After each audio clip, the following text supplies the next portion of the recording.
आज के हम वीडियो में सीखेंगे इन्फ्लेशन क्या होता है, इन्फ्लेशन के काज़ क्या होती हैं और इन्फ्लेशन के टाइप्स कितने होते हैं।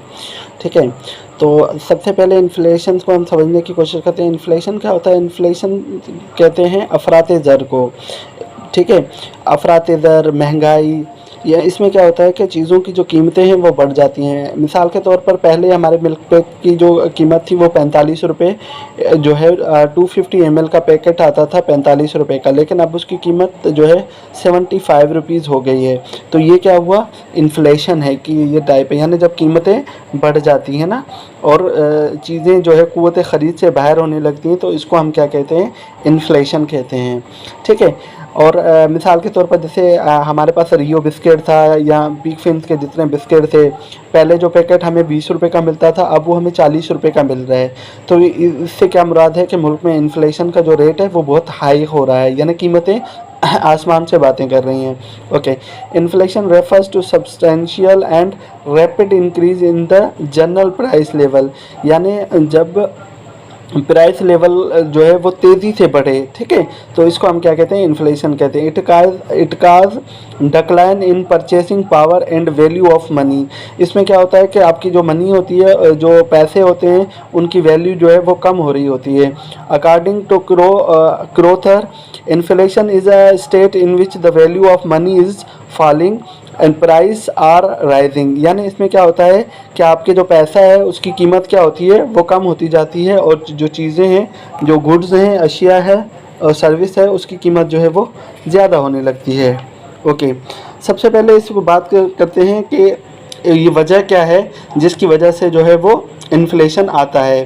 Factors causing increase in demand, जब आपके पास चीज़ों की डिमांड बहुत ज़्यादा होती है और सप्लाई आपके पास कम होती है, तब भी चीज़ों की कीमतें बढ़ जाती हैं।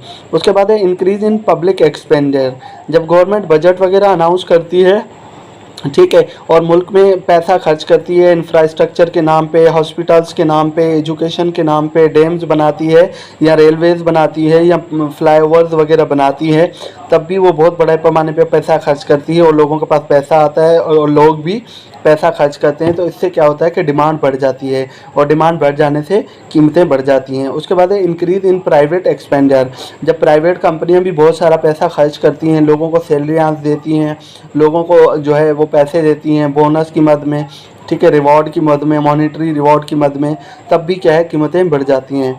उसके बाद है इंक्रीज़ इन एक्सपोर्ट, यानी कि जब गवर्नमेंट एक्सपोर्ट करती है, मिसाल के तौर पर ना गंदम अगर पाकिस्तान से बाहर एक्सपोर्ट कर दी जाती है, तो उस साल जो है वो गंदम की कीमत मुल्क में हाई होती है, और अगर शुगर वगैरह जो है वो एक्सपोर्ट की जाती है, तब भी कीमत हाई हो जाती है, क्योंकि पाकिस्तान की पॉपुलेशन ज़्यादा है, तो उन चीज़ों की खपत के लिए पाकिस्तान जो है इतनी क्वांटिटी में प्रोडक्शन तैयार नहीं कर पाता कि उसको एक्सपोर्ट भी कर सके। उसके बाद है रिडक्शन इन टैक्सेशन, यानी गवर्नमेंट क्या करती है? टैक्सों में कमी कर देती है, इस वजह से लोगों के पास पैसा ज़्यादा होता है। जब लोगों के पास पैसा ज़्यादा होता है तो वो बड़ी पैमाने पर पैसा खर्च करते हैं।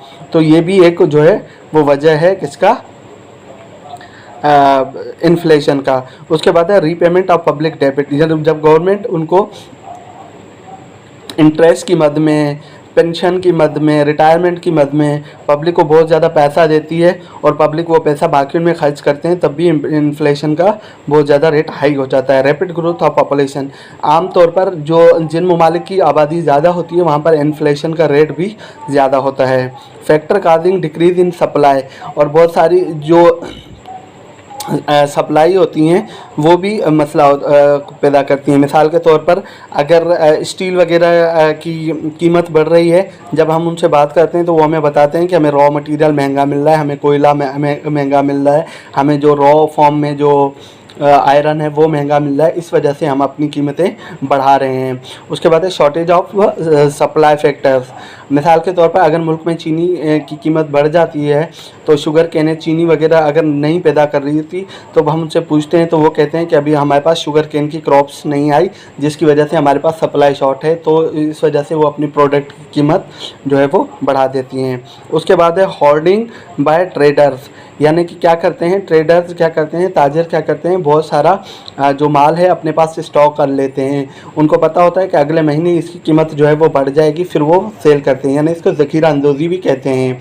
और उसके बाद है होल्डिंग बाय कंज्यूमर, यानी बहुत सारे कंज्यूमर्स भी क्या करते हैं कि प्रोडक्ट को अपने पास होल्ड कर लेते हैं। अगर उनको पता होता है कि अगले साल अगले महीने इनकी कीमतें बढ़ने वाली हैं तो वो उसको अपने पास होल्ड कर लेते हैं। मिसाल के तौर पर अगर किसी को एक दिन पहले पता चल जाता है कि कल से जो है वो पेट्रोल की प्राइसेस बढ़ जाएंगी, तो वो लोग क्या करते हैं कि अपने गाड़ियों के टैंक्स वगैरह और अपने जनरेटर्स के जो है टैंक्स वगैरह वो फुल करवा लेते हैं। तो ये भी एक काज है इन्फ्लेशन का, ठीक है। उसके बाद है टाइप्स ऑफ इन्फ्लेशन। अब इन्फ्लेशन क्या होता है, बहुत से टाइप्स का होता है। सबसे पहले क्रीपिंग इन्फ्लेशन, ऐसा inflation when price rise less than 3% per year, जब 3% पर ईयर के हिसाब से जो है वो इंक्रीज़ होता है तो तब इसको हम कहते हैं क्रीपिंग इन्फ्लेशन। क्रीपिंग से मुराद क्या, रेंगने वाला। हाँ, जब रेंगने वाला तो हम ये कहेंगे कि जो है वो स्लोली आ रही है। तो ये ऐसा इन्फ्लेशन मईशत के लिए, आपकी इकोनॉमी के लिए अच्छा काउंट किया जाता है। उसके बाद है वॉकिंग इन्फ्लेशन। वॉकिंग इन्फ्लेशन ऐसा इन्फ्लेशन है when price rise from 3 to 4% per year, जब 3 से 4% आपका वो होता है इन्फ्लेशन इंक्रीज होता है तो उसको कहते हैं वॉकिंग इन्फ्लेशन, यानी कि वो आ रहा है। When price rise by more than 5 to 9% in a year, it's called running inflation. यानी अब इससे मुराद क्या है कि अब जो है वो रनिंग में आ रहा है, यानी दौड़ के आ रहा है इन्फ्लेशन। और इसके बाद है एक है ग्लोपिंग इन्फ्लेशन। ग्लोपिंग इन्फ्लेशन क्या होता है, when price rise by more than 10 और मोर % इन अ ईयर, तो उसको हम कहते हैं ग्लोपिंग इन्फ्लेशन, यानी इसमें 10 या 10 से ज़्यादा % होता है तो उसको कहते हैं हम क्या कहते हैं, ग्लोपिंग इन्फ्लेशन। उसके बाद है हाइपर इन्फ्लेशन। हाइपर इन्फ्लेशन में क्या होता है, when price rise by 100% in a year, यानी जब आपकी प्राइसेस जो है वो 100% इंक्रीज़ हो जाते हैं। मिसाल के तौर पर अगर पाकिस्तान में पिछले साल आटा जो है वो 60 रुपये किलो था, लेकिन इस साल वो आटा 120 रुपये किलो मिल रहा है, तो हम इसको क्या कहते हैं कि ये हाइपर इन्फ्लेशन है, यानी इन्फ्लेशन बिल्कुल बहुत ज़्यादा है, ठीक है। उसके बाद है अगला पॉइंट है हमारे पास टाइप है demand pull inflation. Demand pull inflation क्या होता है, when the aggregate demand in a economy strongly outweigh the aggregate supply price go up. जब आपके पास बहुत ज़्यादा डिमांड होती है किसी चीज़ की तो उसकी कीमतें ऑलरेडी बढ़ जाती हैं। मिसाल के तौर पर अगर गंदम है, गंदम की बहुत ज़्यादा डिमांड है पाकिस्तान में, तो इससे क्या होता है कि उसकी जो है वो बढ़ जाती है। उसके बाद है cost push inflation, when overall prices increase inflation due to increase in the cost of wages and raw material.